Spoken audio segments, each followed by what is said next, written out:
We were actually covering the race live on WBAL radio when it happened, and anytime that happens and you're watching it and you're listening to it, it literally takes your breath away. Yeah. And we've gotten a statement from First Racing. It reads, during the Chicklang Stakes at Pimlico, the #1 horse, Havnameltdown, sustained an injury and immediately received on-track medical attention from an expert team of veterinarians led by Dr. Dionne Benson. During the subsequent evaluation, she observed a non-operable left fore fetlock injury. Due to the severity and prognosis of the injury, Dr. Benson and her counterparts made the difficult decision to humanely euthanize the horse. Jockey Luis Saez is stable and conscious. He was transported to Sinai Hospital right here, literally on the property of the track. That's where he was transported. The loss will be felt across the entire horse racing community of Havnameltdown, and everyone at the Maryland Jockey Club and First Racing extends our heartfelt condolences to Havnameltdown's connections. Over the past year, First Racing has worked tirelessly to implement numerous industry-leading reforms, including additional medication restrictions and new operational requirements to enhance the existing health and safety measures with the intent of providing the safest racing environment possible. In addition, First Racing and the Maryland Jockey Club says they observe the most stringent medication practices, restrictions, pre- and post-testing protocols, equine security and surveillance measures in the industry.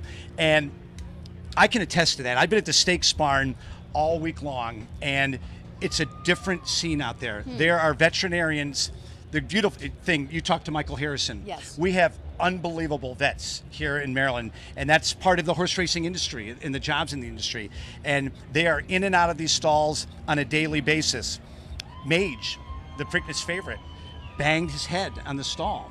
The veterinarians went in, they checked it out, they did everything, gave him stitches.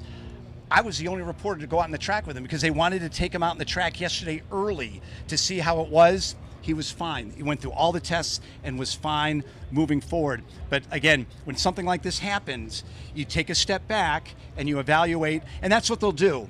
What I can also tell you is talking to these trainers, the best trainers in the world that have been coming to Baltimore this week, and their exercise riders say this track is in great condition. They say this track is one of the best tracks they run on, and they're very excited about coming to do that because always concerns of the horses and the riders, but they say this track at Pimlico is one of the best in the business. Well, Scott, I want to talk about the statement you just read. If you notice, the second half of that statement is all about how they're doing everything possible and they're making all.